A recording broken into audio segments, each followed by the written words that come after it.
I'm Mike Sullivan. Today I'm going to talk to you about how you can effectively improve or correct your shoulder turn by doing just this one fundamental thing properly in your setup.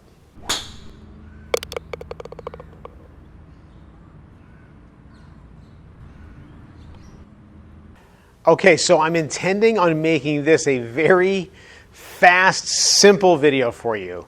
And really what we're talking about is how can you, I think everyone wants to have a nice shoulder turn. It's going to help you get more distance, help you hit the ball just better overall.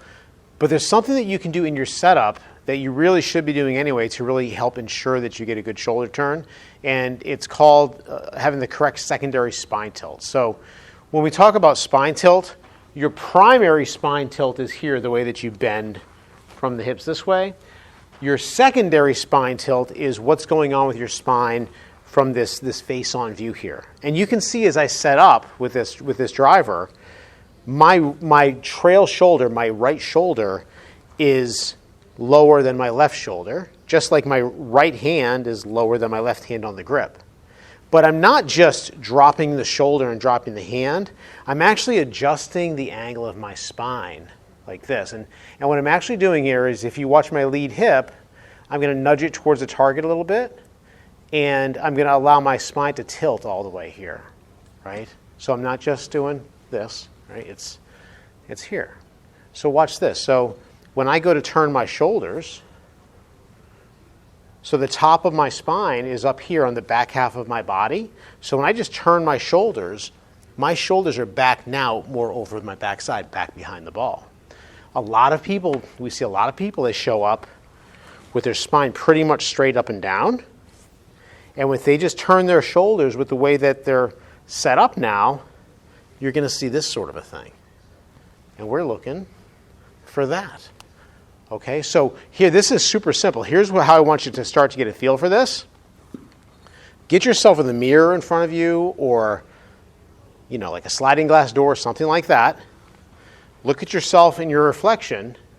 First thing, bump that hip. Okay? Second thing, keep an eye on what's going on here. Get this lead shoulder turning. It's going to go underneath your chin a little bit. The trail shoulder is going to come up more by your right ear, or your trail ear, I should say. Okay, so right here, and it's going to help get you a feel for getting more back behind the ball. It's really a pivot drill, and a lot of people come to us with a reverse pivot, this sort of a thing, and when we work on it with them, they start to understand the idea that their pivot's going to be maintaining the spine tilt, where their hip turns rather than slides.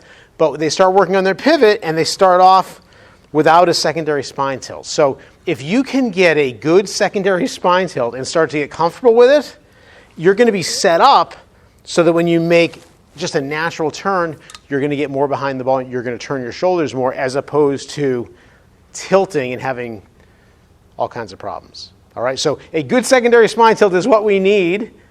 Hip towards the target. You can see that I'm tilting everything. I hope that helps. I'll see you next time.